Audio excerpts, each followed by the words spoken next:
السلام عليكم ورحمة الله وبركاته. من العربيات اللي حققت نجاح كويس جدا جدا في السوق العربي وبرضه في السوق الأوروبي، بس مش قوي، يمكن العربي أكتر، وذلك لأنها عملية جدا جدا جدا، من أكتر العربيات عملية في فئتها، كذلك برضه سعرها معقول، والصناعة اللي كانت ألمانية أوروبية بس اتغيرت بقت فرنسية أوروبية باللخبطة اللي احنا عارفينها دي. كذلك برضو سواقتها اللي انا شايف انها مش ممتعه قوي، لكن بعض الناس كتير نقدتني. هنعرفه كده لما نطلع بيها دلوقتي. الفيس ليفت بتاع الاوبل كروسلاند.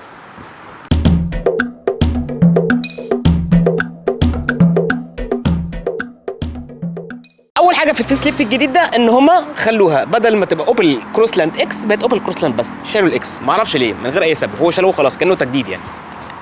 تمام. واحنا عارفين ان الاوبل كروسلاند من فئه السب كومباكت اس يو في، اصغر واحده فيهم زي السكودا كاميك، الفولكس فاجن تي كروس، بيجو 2008 والكيا كونا وغيرهم. طيب الجيل الاول بتاع اوبل كروسلاند اللي احنا لسه فيه انتهى في 2020 وطلع منه الفيس ليفت، ودي اللي عندنا النهارده. سبق عملنا البري فيس ليفت، ممكن تبص عليها في اللينك اللي فوق ده. فالنهارده هنتكلم على الفروقات ما بينهم، هنتكلم على الفرق في الشكل الخارجي، هنتكلم على الفرق في الكابينه من جوه والتابلو والتكنولوجيا، ثم مجموعه المواتير، وبعد كده نطلع على الطريق ونقول لكم الفرق ما بينهم. ولو انت عايز تتخطى الاجزاء دي على طول، انت عارف ان الفيديو بتاعنا بتقسم لمجموعه من المقاطع الوقتيه اللي موجوده عندكم تحت في شريط التحميل وتوصيف الفيديو. واول مره بتزورنا في القناه فيا ريت الاشتراك وزرار الجرس عشان نقول لكم ان شاء الله لما ننزل الاوبل جراندلاند والفيس ليفت بتاعتها.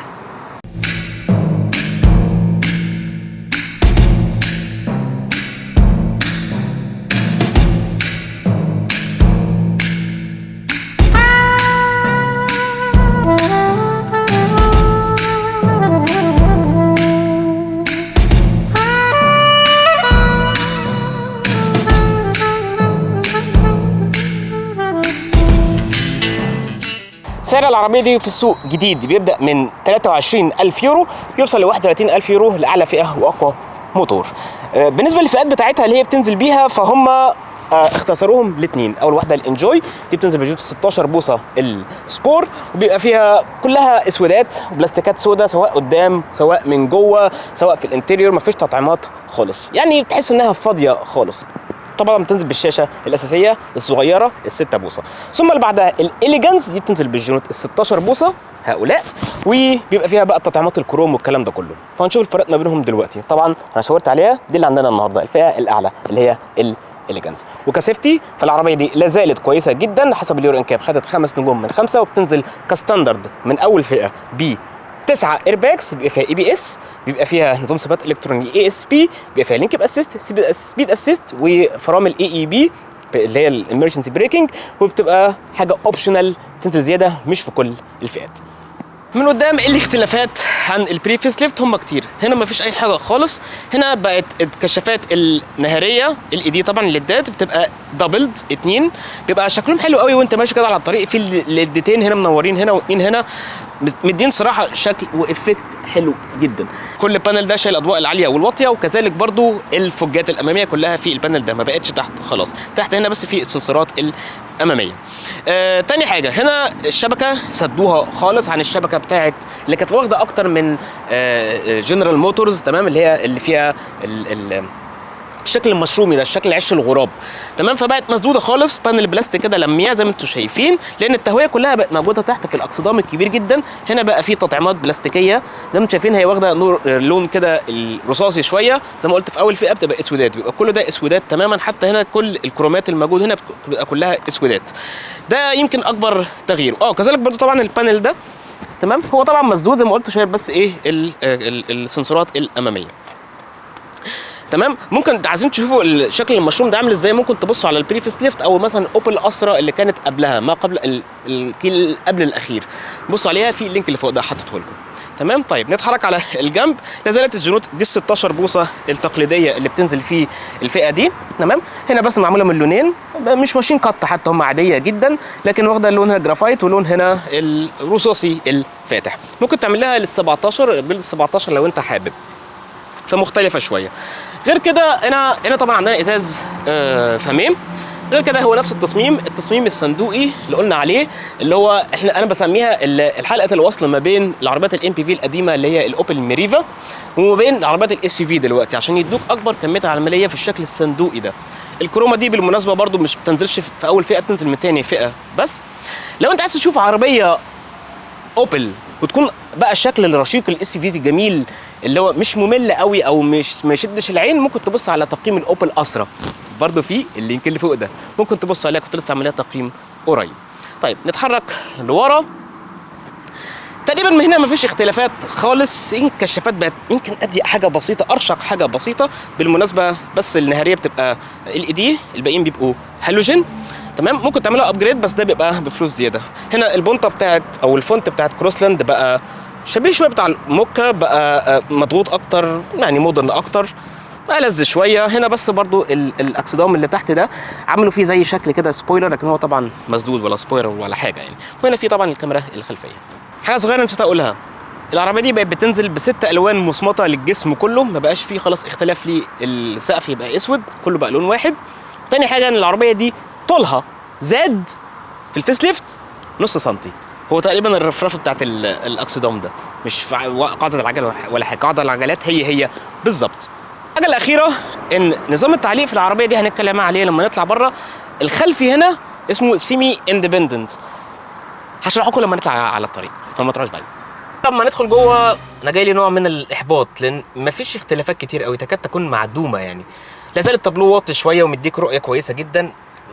القعده ذات نفسها مش عاليه، تمام، فمش مديني احساس الاس يو في قوي. ده كده اول حاجه، مفيش اي فرق خالص يعني. طيب الفرق هنا في البانل ده، في المالتي فانكشن ويل، الزراير كلها اختلفت تماما، بقت مدوره بالشكل ده، يعني فرق مش كبير. كذلك برضو هنا في العدادات بتاعتنا، الشاشه بقت هنا الوانها احسن شويه، اختلفت شويه اللي اوت بتاعها، لكن العدادات كمان اختلفت حاجه بسيطه، كلها حاجات كوزمتيك، تمام، يعني تظبيطات عاديه جدا. لازالت المواد اللي فوق كلها سوفت تاتش وجميله.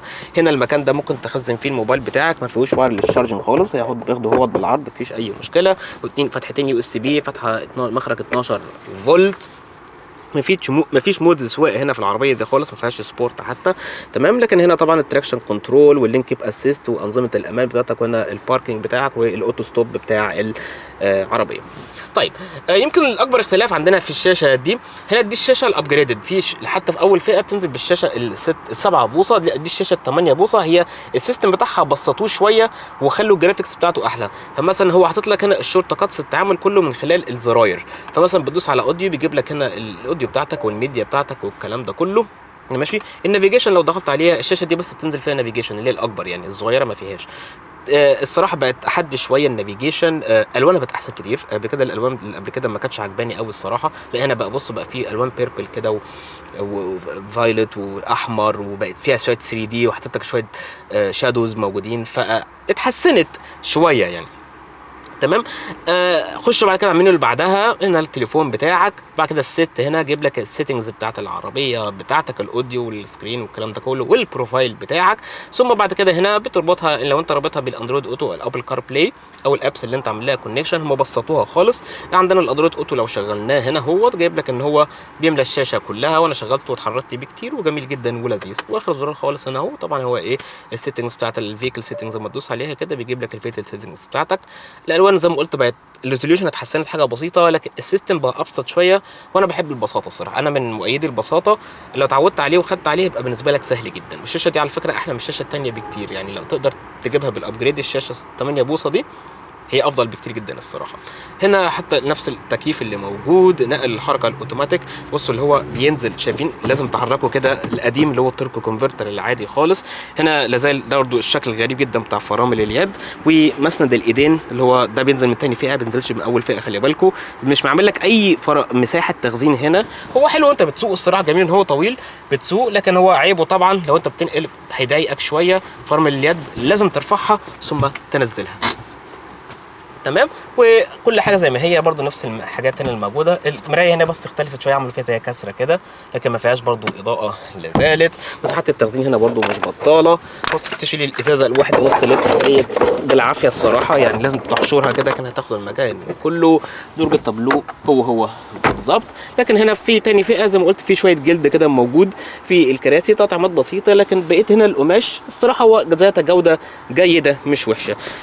مثلا ايدين هنا بصوا سوفت تاتش بتاعه لا زال كويس، هنا برده كويس، بلاستيكات من هنا، لكن هنا برده في جلد صناعي. الكلام ده زي ما قلنا من تاني فئه. كذلك زاويه فتح الباب هي بالظبط زي ما انتم شايفين، كويسه مش وحشه. الباب صغير يعني تعذيبها في تغطيه كرسي الاطفال هيعذبك حاجه بسيطه لكن مش كتير. لكن هنا المساحات الصراحه اللي جوه زي ما قلت العربيه عمليه جدا، فاديتك مساحات كويسه. لا زالت برده مساحه الركبه افضل من ممتازه. الكرسي ده في وضعيه السواقه بتاعي كويسه جدا. كذلك برده هنا النفق صغير جدا تمام. فلو نقلت للكرسي اللي في النص لا كويس مش وحش، ورجلك تعرف تتحط هنا ورا الكراسي، تقدر يبقى في مساحات لرجل الركابين اليمين والشمال. والكرسي اللي في النص ده يكاد يكون مستوي فمش مضايقني خالص. ولا زالت مساحات الراس اكتر من ممتازه. مكان بس تخزين هنا، ومفيش هنا اي مخارج لا يو اس بي ولا تكييف خالص، فلازم تعتمد على التكييف اللي قدام. وبرده لا زالت الايزوفيكس بوينت مدفونه لتحت هنا، لكن هو عامل لها تجويفه كده عشان تعرف مكانها فين. يمكن ده الفرق الوحيد اللي موجود. وتقفيل الكراسي هنا كله بقى جلد صناعي في تاني فئه مع الجيوب بتاعته. الشنطه ما اختلفتش خالص. بصوا نفتحها تمام، هي بتنزل مفيش خالص فيها اوتوماتيك. بالارضيه الكدابه ساعتها التخزينيه 410. لو شلنا الارضيه الكدابه هي ضاعت من العربيه دي، ما اعرفش ليه. لكن هنا بيدي لك بروز تحميل، لكن زود السعه التخزينيه بتاعتك ل 510 لتر، يمكن من اعلى سعه تخزين الى هذه اللحظه. ولو نزلنا الصف الثاني من الكراسي فزود لك السعه التخزينيه بتاعتك ل 1255 ببروز التحميل. طبعا لو عايز تلغيه فبترفع الارضيه الكدابه. المواتير اللي بتقدم بيها الفيس ليفت دي هي بالظبط المواتير اللي كانت بتنزل فيه ما قبل الفيس ليفت. تعال نفتح الموتور كده على مساعدين. هو مساعد واحده بس هنا هيدروليك، لكن ما فيهاش اي عزل حراري. وفي شيلدنج هنا والله مش بطال للموتور، انما كل بقيه الحاجات كلها مكشوفه تمام. طيب المواتير كان فيهم ثلاثه اول بتقدموا دلوقتي، ثلاثه بنزين. اول واحده ال 110 ده بينزل بس مانيوال، وفي بعد كده 130 حصان ده بينزل يا اما مانيوال يا اما اوتوماتيك. احنا عندنا النهارده اللي هو الاوتوماتيك بتاعه اللي هو ال 1200 سي سي التربو، كلهم تربو طبعا. بالنسبه للديزل البنزين الاول هم كلهم 3 سلندر، بالنسبه للديزل بيبقوا 4 سلندر. في موتورين ديزل بينزلوا بيهم وكلهم جر امامي، ما فيهاش اي دفع رباعي خالص تمام. طيب الموتور اللي عندنا النهارده ده مربوط بنقل الحركه الست سرعات تقليدي التوركو كونفرتر. هنقول دلوقتي ده ليه اثر في حته متعه السواقه، عشان في ناس كلمتني كتير عليها. وبيولد معاك 130 حصان و 230 نيوتن متر تورك من العزم. سرعته القصوى 198 كم في الساعه بتسارع من 0 الى 100 في 10.2 من الثانيه. معدل حركه البنزين 5 بالظبط لتر كل 100 كيلو، رقم كويس جدا. بس تعال نشوف رقم التسارع ده صح ولا لا على الطريق. شفنا الحركه التورك كونفرتر ده هل في اختلاف عن الجيل اللي قبل كده ولا لا؟ هنشوف دلوقتي. عندنا الدراج اهو شغال والظروف كويسه جدا، العربيه سخنتها كتير وجريت بيها كتير، يعني سخنه وكل حاجه زي الفل. يلا بينا.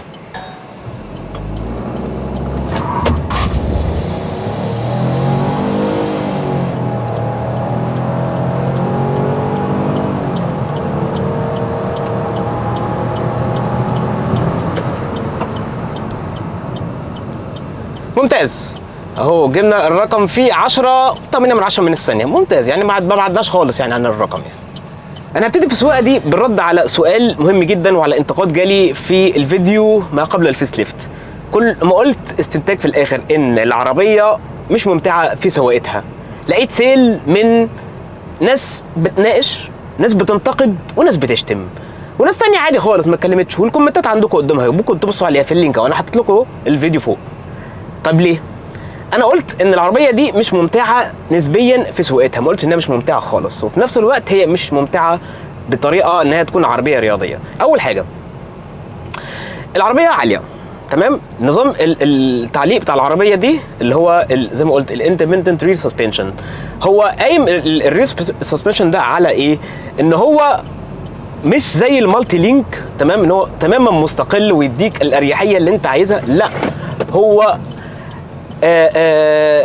في نوع من الامتصاص كويس للصدمات، لكن مش تماما مش زي المالتي لينك ده كده. اول حاجه. طيب تاني حاجه العربيه العاليه دي مع الحركه الكتير، العربيه يعني مع نظام التعليق ده انا حاسس ان العربيه اول ما تدوس على سرعات شويه العربيه بتقعد تعمل كده، تمام؟ بيبقى في شويه اهتزازات يمين وشمال شويه.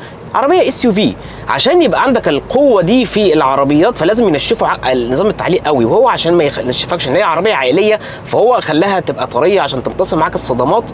فلما خلاها طريه برضو فخلت العربيه تعوم، لان هي لازم تبقى تمتص الصدمات كويس في المدن اللي هي اصلا عربيه عائليه زي ما قلت، فده اهم عامل بالنسبه لهم، تمام؟ ده كده العامل في حته اللي هي عدم اللي هي ما تكونش يعني عربيه ممتعه او عربيه رياضيه.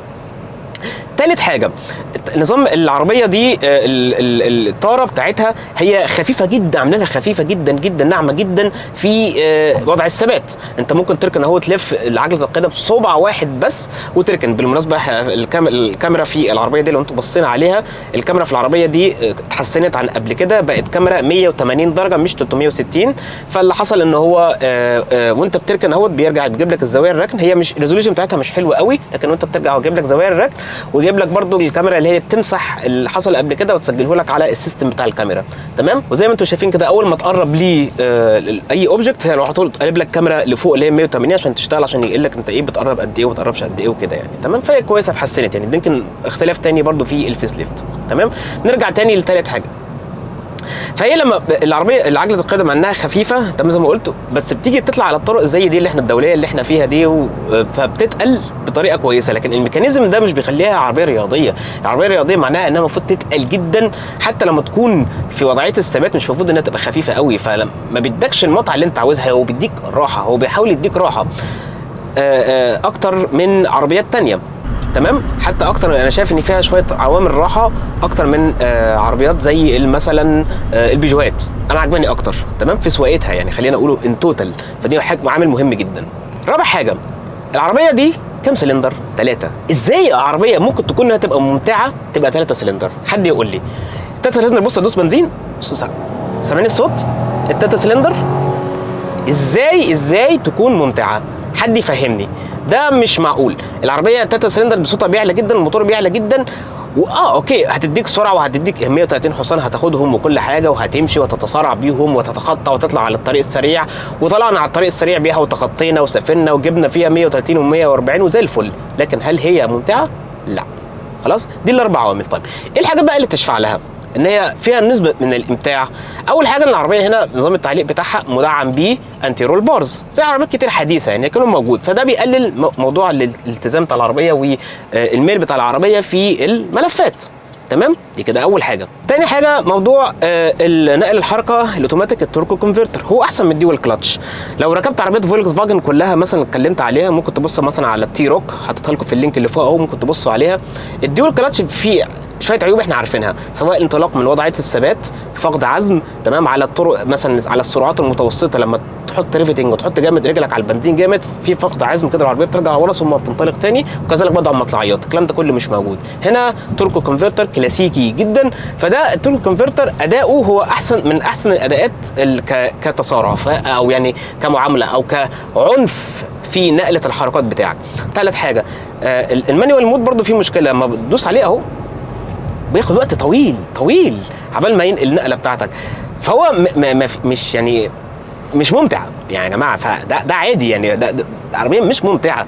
نحطه تاني على الاوتوماتيك الجير الرابع، وزي ما قلت النقله بتاخد وقت كتير، تمام؟ فعشان كده هي مش ممتعه، تمام؟ طيب ايه تاني يشفع لها؟ العربيه فيها وزنه حلوه ما بين التعامل على الطرق السريعه او الطرق الدوليه، فيها هجوميه شويه، تمام؟ هي دايما اوبل كان في الفتره دي بيحاولوا ان هم يوسطنوا ما بين مثلا الحاجات زي الفولكس فاجن جولف مثلا والفورد فوكس مثلا، تمام؟ فبيحاولوا ان هم يوسطنوا حاجه في النص عشان تبقى تجمع لك كل الصفات اللي انت عاوزها في حاجه وسطيه او في مستوى وسطي خلينا نقوله، وهم قدروا يعملوا كده في الاوبل استرا لما سوقتها هي والفيس ليفت بتاعتهم، برضه في اللينك اللي فوق عندكم هم لو عايز تتفرج عليهم في الاي اللي فوق. فحلو، فيها هجوميه شويه، فيها اداء حلو، لكن ليس برياضي خالص.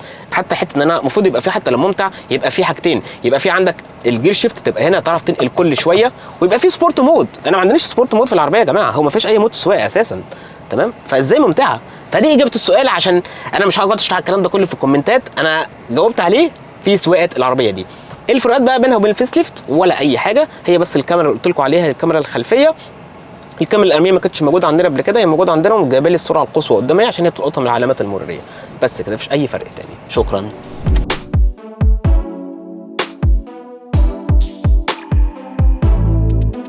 مفيش اختلافات كتير، تحسين يمكن بيسموه كوزمتيك، جمالي شويه في العربيه من قدام، بقى مودرن اكتر، الاضاءات مع البانل البلاستيك ده اللميع، ونظام المعلومات ترفيه المعلومات اتحسن حاجه بسيطه جدا يعني.